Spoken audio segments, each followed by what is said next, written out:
즐거운 큐시2웨이 시간입니다. 오늘의 첫 번째 소식 누가 준비했을까요? 네, 제가 준비를 해봤는데요. 오늘 제가 준비한 아이템은 이재용 복권, 이명박 사면, 김경수 가석방입니다. 이 8.15 광복절이 한 달도 채 남지 않았습니다. 이 대통령의 고유 권한인 특별사면 대상이 누가 될지 관심이 쏠리고 있는데요. 특히나 윤석열 정부가 들어선 이후 윤 대통령의 첫 특별사면 대상이기 때문에 그 관심이 더 큰 상황입니다. 윤 대통령이 출근길에서 이 특별사면과 관련해서 어떤 입장을 밝혔는지부터 들어보겠습니다. 재계에서 이재용 부회장 사면 요청을 하던데 그 사면 계획이 있으시나요? 과거부터 사면 문제에 대해서는 사전에 어떤 범위로 한다든지 그런 거에 대해서 일절 언급하지 않는 것이 원칙이었습니다. 네, 들으신 것처럼 윤 대통령은 일절 언급하지 않는 게 원칙이다라면서 자세한 언급을 피했습니다만 이 정치권 안팎의 예측은 좀 다릅니다. 이 심각한 경제가 굉장히 많이 좋지 않은 상황에서 국민 통합 필요성이 있고 그런데다가 윤 대통령의 첫 사면이라는 점을 고려하면 그 규모가 적지 않을 것이다라는 전망이 나오는데요. 이렇기 때문에 3개월의 형 집행정지가 진행되고 있는 이명박 전 대통령의 사면 가능성, 또 이재용 삼성전자 부회장의 복권 가능성이 유력하게 거론이 되고 있고요. 여야 형평성을 맞추는 차원에서 그런 점을 감안한다면 김경수 전 경남지사의 사면 혹은 가석방 대상도 될 수 있다라는 얘기가 나오고 있는 상황입니다. 아니 그런데 지금 글쎄요. 사면, 복권, 가석방 지금 많은 단어가 나왔습니다. 지금 복잡해요. 누구는 사면, 누구는 복권, 누구는 가석방. 이 차이가 뭘까요? 네, 조금 쉽게 설명을 해드리면요. 일단 가석방은 형 집행 자체를 면제하는 건 아니고요. 일단 임시 석방만 해주는 겁니다. 그러니까 만약에 석방한 상태에서 범죄를 저질러서 금고 이상의 형을 받으면 바로 다시 형이 집행이 되는 상황이고 그런 반면에 사면은 형 자체의 효력이 없어집니다. 석방뿐 아니라 자체 효력이 없어지기 때문에 만약에 사면이 된 이후에 또 다른 범죄를 저지른 경우에는 또다시 그 구속 여부를 법정에서 다투게 되는 겁니다.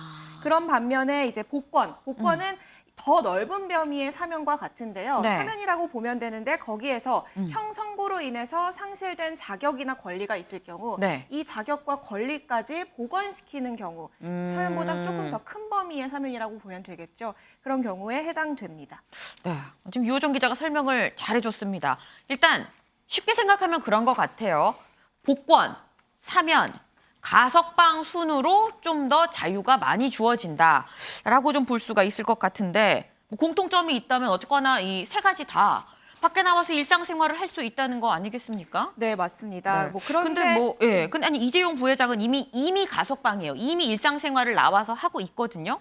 이재용 부회장은 그래서 집에서 출퇴근을 한다고 하던데 오늘은 재판에 직접 나왔더라고요. 네, 맞습니다. 지금 회계부정 그리고 부당합법 혐의에 대해서 재판을 받고 있고 오늘도 재판에 출석을 했습니다. 오늘 공판에 지금 참석을 한 상황이고 이재용 부회장이 이 사면이 아닌 복권이다 이런 얘기가 나오는 이유는 지금 이재용 부회장이 이미 그러니까 석방이 된 상황이기 때문인데요. 2016년 국정농단 사건으로 2년 6개월의 실형을 선고받은 뒤 지난해 8월에 가석방이 돼서 형기가 남아 있습니다. 이미 풀려난 상황이기 때문에 그리고 오는 29일로 이 형기가 만료가 되기 때문에 며칠 안 남았어요. 네, 맞습니다. 그렇기 때문에 복권 형식, 아예 모든 권리가 주어지는 형식일 것이라는 전망이 나오는 거고요. 형량을 줄여주는 사면은 의미가 없기 때문입니다. 실제로 재계에서도 지금 이재용 부회장의 복권을 요청을 해왔는데요. 그간에 최근에 굉장히 재계에서 활동을 활발하게 해왔습니다. 저희가 이 모습도 영상으로 준비했습니다. 반년 만에 출장 다녀오셨는데 소감 한 말씀 부탁드릴게요. 좋았어요. 이번에 고객들도 만날 수 있었고 우리 유럽에서 연구하고 있는 연구원들도 만날 수 있었고 시장에 여러 가지 혼돈과 변화와 불확실성이 많은데 저희가 할 일은 좋은 사람 모셔오고 그다음에 또 우리 조직이 이런 예측할 수 있는 변화에 적응할 수 있도록 유연한 문화를 만드는 거. 그 다음에는 아무리 생각해봐도 첫 번째도 기술, 두 번째도 기술, 세 번째도 기술 같아요. 네, 이렇게 기술의 기술의 중요성을 강조하는 모습이었고요. 이재용 이 부회장이 상위 1%를 위한 억만장자 사교 클럽으로 알려진 이 선밸리 컨퍼런스의 굉장히 주요 참석 인사였는데 이 재판을 받은 이후 6년간 사실 참석을 해오지 않았던 상황인데요. 뭐 그런 점도 있었고 재계에서는 사실 형기가 만료돼도 29일로 형기가 만료가 돼도 만약에 복권이 되지 않을 경우에는 5년간 취업 제한을 받기 때문에 29일로 형기 만료 이후 5년 동안 삼성전자 부회장 자리를 갈 수가 없는 상황입니다. 이 때문에 복권을 계속 요청을 해왔는데 이번 8.15 특별사면 때 이 요청이 이루어질지 이것도 관심 있게 볼 부분인 것 같습니다. 네, 지금 이재용 부회장을 보니까 이 형기 만료가 29일입니다. 그럼 이제 오늘이 21일이니까 8일밖에 지금 안 남은 그런 상황인데 은영미 위원님. 지금 보면은 사실 요즘 경제가 어렵다 하고 있거든요. 실제로 체감이 되기도 하고. 그런 만큼 이 기업인인 이재용 부회장의 이 복권 가능성이 큰 거 아니냐라는 생각이 들기도 하는데 복권 가능성 얼마나 된다고 보세요? 저도 상당히 높을 거라고 생각을 해요. 왜냐하면 이제 이재용 부회장의 복권 가능성, 그다음에 이명박 전 대통령의 사면 가능성, 그다음에 김경수 전 지사 뭐 사면이나 가석방 가능성이 거론되고 있는데 제가 생각하기에 가장 가능성이 높은 인물이 오히려 이재용이 부회장이 아닐까 이런 생각이 들어요.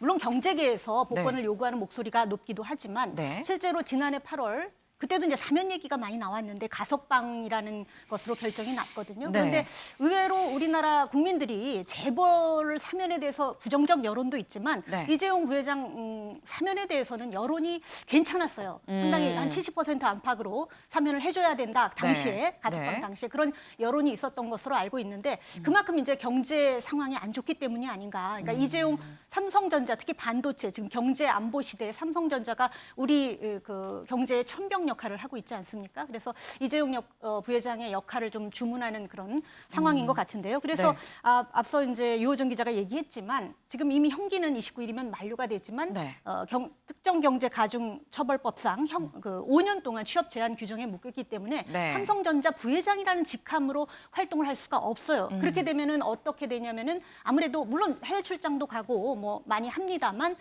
직함을 가지고 해야 되는 활동에는 제약이 걸릴 수밖에 없거든요. 또 책임이 직함에 맞는 책임도 있기 때문에 그렇게 볼 때 아무래도 이번 그 8.15 만약에 광복절에 사면 복권을 한다면 이재용 부회장의 복권 가능성이 높지 않을까 이렇게 생각을 하고요. 그다음에 이제 그런데 여전히 이제 사법 정의는 그럼 어디에 있는 거냐? 또 유전 무죄냐? 재벌 회장만 거의 그런 말 나올 반드시 수도 사면이 있죠. 됐으니까 그런 목소리가 높기 때문에 만약에 이번에 8.15 대사면이 이루어진다면 생계형 범죄, 경제 위기로 어려움에 겪고 있는 생계형 범죄 사범에 대해서도 적극적인 검토, 사면 검토가 이루어졌으면 좋겠습니다. 지금 저희가 거론하는 3명 중에 가장 복권 가능성이 높다라고 말씀을 주셨습니다. 지금 저희가 이재용 부회장 얘기를 했는데 사실 이 외에 건강상의 이유로 지금 이 일시 석방, 그러니까 형 집행정지를 받은 사람이 있죠. 바로 이명박 전 대통령인데 이수아 기자, 이명박 전 대통령은 복권이 아니라 사면 얘기가 지금 나오고 있습니다. 지금 사실 사면 얘기가 나온 지는 좀 되긴 했어요. 벌써 몇 번째 나오고 있는 건데 남은 형기가 얼마나 되는 거예요? 계산을 좀 해보자면요. 이 전 대통령이 횡령과 뇌물죄가 확정돼서 이 형을 선고받은 게 지난 2020년 11월 정도였습니다. 이때 징역 17년이 확정이 됐고요. 지난달 말에 말씀하신 것처럼 건강 악화 등을 이유로 형 집행 정지 신청을 해서 받아들여져서 석 달간만 일단 형이 정지된 상황입니다. 현재까지 3년 정도를 복역한 것으로 저희가 보고 있는데 그렇다면 여전히 14년의 형기가 남아있는 셈이거든요. 이게 끝나는 게 2036년인데 이때 이 전 대통령의 나이를 계산해보면 만기 출소 때 96세가 됩니다. 이런 고령의 나이 또 이 전 대통령의 경우에는 거의 57억 원에 가까운 추징금을 모두 완납한 상황입니다. 그래서 이런 것을 모두 고려할 때 사면 가능성이 높다라는 얘기가 나오고 있고요. 또 하나 고려될 부분이 이 윤 대통령의 의지, 현직 대통령의 의지일 텐데 뭐 아시다시피 사면 문제는 윤 대통령이 당선인 시절일 때부터 계속 얘기가 흘러나왔던 부분입니다. 그리고 이 당선인과 당시 문 전 대통령의 오찬이 당일날 취소됐을 때도 그 배경에 MB 사면이 있다 이런 얘기까지 흘러나올 정도였는데요. 네. 윤 대통령은 최근에도 뭐 과거 전례를 비춰서라도 20년 넘게 수감 생활을 하는 건 맞지 않다라는 얘기를 했습니다. 그렇기 때문에 이 사면 가능성을 윤 대통령이 직접 시사해 왔다는 부분도 이번 네. 광복특사에 무게가 실리는 이유입니다. 지금 이명박 전 대통령도 이번 8.15 광복절 특사로 나올 것 같다라는 생각이 들죠. 이 윤 대통령의 이 말을 보자면. 왜냐하면 특사는 대통령, 이 특별 사면은 대통령의 어떤 권한이기 때문에 더더욱 그런데 좀 무게가 실리는 상황인 건데 이명박 전 대통령의 사면 얘기가 나올 때마다 마치 패키지처럼 같이 등장하는 인물이 있습니다. 누굴 말하는 건지 목소리 먼저 들어보고 오시죠. 결국 문재인 대통령의 마지막 사면은 김경수 전 지사다. 그런 정치적 비난을 피하기 위해서 이명박 전 대통령을 남겨둔 것이 아닌가. 저는 그렇게 정치적으로 판단합니다. 그래서 어떤 정치적 고려도 대통령의 사면권 행사에 개입되지 않았다라고 여러 차례 설명을 드리고 있습니다. 특별 사면을 환영을 하는데 그것이 야권을 갈라치게 한다라고 하는 것은 서로 상충되는 평가 아닙니까? 아니 권성동 사무총장이 어제 그러시더라고요. 네. 결국 문 대통령의 마지막 사면은 김경수 전 경남지사가 되지 않겠느냐. 그래서 이명박 전 대통령을 남겨둔 거 아니냐. 이분은 이렇게 말씀을 하시더라고요. 정치 계절에 정치권이나 정치인들께서 하시는 말씀에 일일이 청와대가 답변할 겨를이 없고 또 그것이 바람직하지 않다는 말씀을 다시 한번 드리고요. 예, 그렇게 이해를 해주셨으면 좋겠습니다.